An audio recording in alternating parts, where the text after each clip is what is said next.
नमस्ते भारत। आप सभी लोगों के बीच में एक बार फिर से मैं उपस्थित हो गई हूं।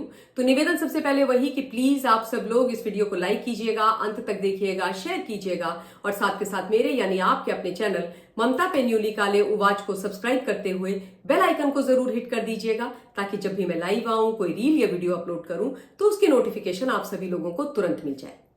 Kapil Sharma, I am sure इस नाम से आप सभी लोग भली भांति परिचित हैं। कपिल भारत के हर कोने में एक हाउस होल्ड नेम हर घर के अंदर बन गए। बड़े कॉमेडियन हैं, बड़े बड़े कॉमेडी शोज इनके नाम पर हैं। कपिल के शोज जब हम सब लोग अपने घरों में बैठ करके देखते हैं तो घर में ठहाके गूंजने लग जाते हैं।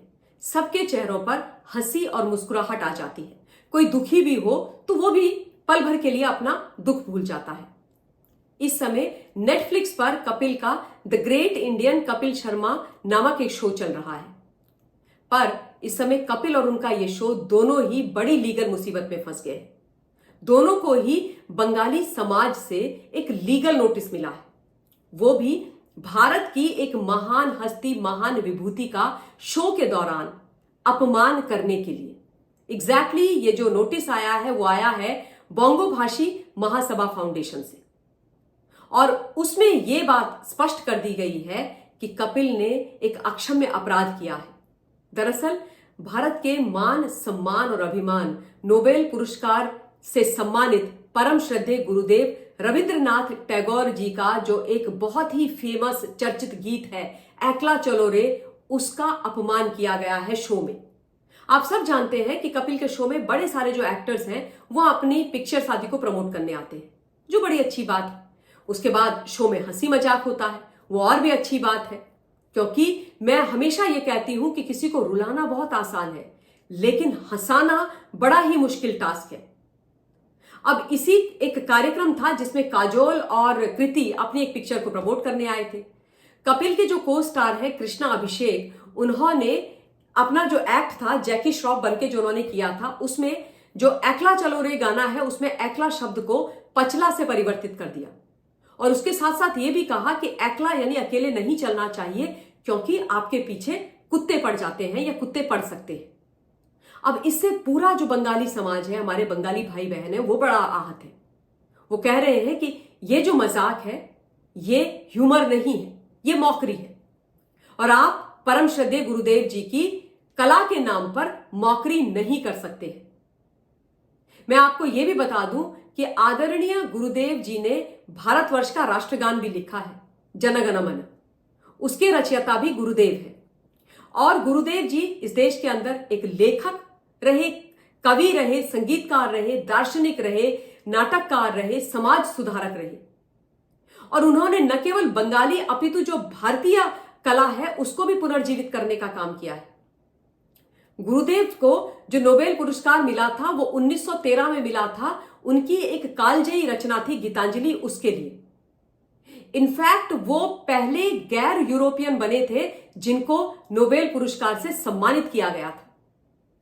इन शॉर्ट, गुरुदेव ने भारत का नाम पूरे विश्व में जगमगा दिया था, क्योंकि साहित्य के क्षेत्र में उनको ये नोबेल पुरस्कार मिला था। और आप जो बंगाली समाज है वो ये कह रहा है कि भाई आप कला के नाम पे और ह्यूमर के नाम पर गुरुदेव जी का इस प्रकार से अपमान नहीं करते, और इसीलिए कपिल और उनके शो को, दोनों को ही ये लीगल नोटिस भेजा गया है। एक कवि है श्रीजातो बंदोपाध्याय, उन्होंने फेसबुक पर जो कुछ लिखा है वो भी मैं आपको बताती हूं। उन्होंने लिखा, ह्यूमर और मजाक उड़ाने के बीच एक फर्क होता है और इसे पार करना जोखिम भरा हो सकता है। अक्सर लोग इस बात पर ध्यान नहीं देते हैं कि वो किसका मजाक उड़ा रहे हैं, क्या कह रहे हैं, वो किस हद तक जा रहे हैं। ये सब हाई रेटिंग पाने के लिए और लोगों को हंसाने की चाह में होता है। वो भूल जाते हैं कि सीमा कहां खींचनी है। ये श्रीजातो बंदोपाध्याय जी जो स्वयं एक कवि हैं वो लिख रहे हैं। इसके अलावा इस एपिसोड की जो निंदा है वो जो बंगाली समाज है वहां से एक म्यूजिक डायरेक्टर है इंद्रदीप दास गुप्ता, उन्होंने की है। एक वोकलिस्ट है ईमान चक्रवर्ती, उन्होंने की है। फिल्म मेकर है सुमन मुखोपाध्याय, उन्होंने भी की है। और बोंगो भाषी महासभा फाउंडेशन ने अपने कानूनी नोटिस में यह दावा किया है कि शो ने रविंद्रनाथ टैगोर के एकला चलो रे का मजाक बनाकर सांस्कृतिक और धार्मिक सीमाओं को पार कर लिया है। उन्होंने कहा कि ये जो गीत है वो बंगाल में हर घर में पूजनीय गीत है, इस गीत की पूजा होती है।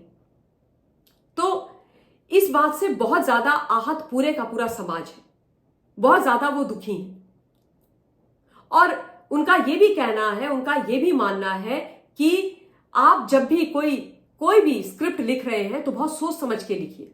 उनको ये दुख हो रहा है कि जिसने भी स्क्रिप्ट लिखी उसने ये क्यों नहीं सोचा कि परम श्रद्धेय रविंद्रनाथ टैगोर जी के बारे में आप कुछ लिख रहे हैं, उनके गीत एकला चौलो रे का मजाक आप बना रहे हैं, जिन्होंने इसको जीवंत किया स्टेज पर शो में, यानी कि अभिषेक कृष्णा से उन लोगों का तात्पर्य है कि उन्होंने कैसे इसको कर दिया, उन्होंने क्यों नहीं सोचा करने से पहले। उन्होंने कहा कि कपिल को सोचना चाहिए था क्योंकि उनके नाम पर यह शो चलता है।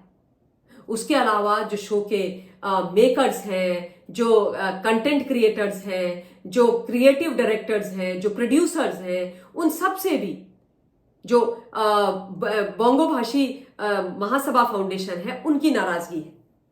वो कह रहे हैं कि किसी को यह समझ में नहीं आया कि मजाक के नाम पर आप मौकरी बना रहे हैं और ये गलत है।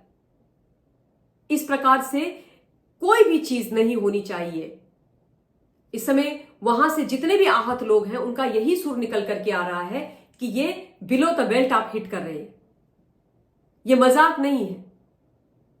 और परम श्रद्धेय गुरुदेव जी तो भारतवर्ष के लिए वो सम्मान है जिनको समझने के लिए शायद हम लोगों को बहुत अध्ययन करना पड़ेगा। मैं आपको 7-8 मिनट के वीडियो में उनकी जो लेगेसी है उसको बता ही नहीं सकती, असंभव है। और इसीलिए मैंने बहुत थोड़ी चीजें उनके बारे में जो मुझे ध्यान थी वो मैंने पेन डाउन करके आपको बताई। उनकी रचनाएं, उनकी कविताएं, उनके गीत जब आप लोग पढ़ेंगे तो आपको लगेगा कि धन्य है बंगाल की भूमि, धन्य है ये भारत की भूमि जिसमें इतने महान लोग, इतने महान लेखक, साहित्यकार, दार्शनिक पैदा हुए, जिन्होंने भारत को इतना रिच साहित्य दिया है, इतिहास दिया है। हमारी जो सांस्कृतिक धरोहर है वो इतनी महान है कि उसके बारे में हम जितनी बात करें उतना कम है। रविंद्रनाथ टैगोर जी उन लोगों में से एक है जिनकी वास्तव में इस देश के अंदर पूजा होती है। जब भी हम राष्ट्रगान गाते हैं तो उनकी जो छवि है, जो चित्र है, वो हम आई एम श्योर मेरे तो आता है, आप लोगों के भी मस्तिष्क में जो मानस पटल है उसमें आ जाता होगा।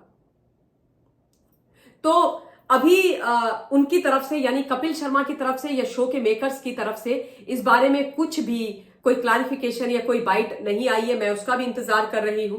आई एम श्योर वो कुछ ना कुछ जरूर बोलेंगे। मैं ये भी जानती हूं कि जानते बूझते ये जो स्क्रिप्ट राइटर है उनसे नहीं हुआ, पर जो भी है इस बारे में एक क्लैरिफिकेशन वहां से आना अभी बाकी है।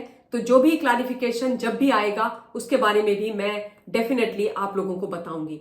आप लोग अपना पॉइंट ऑफ व्यू कमेंट के माध्यम से जरूर भेजिएगा। इस वक्त इस वीडियो के लिए इतना ही। बहुत बहुत धन्यवाद। जय हिंद।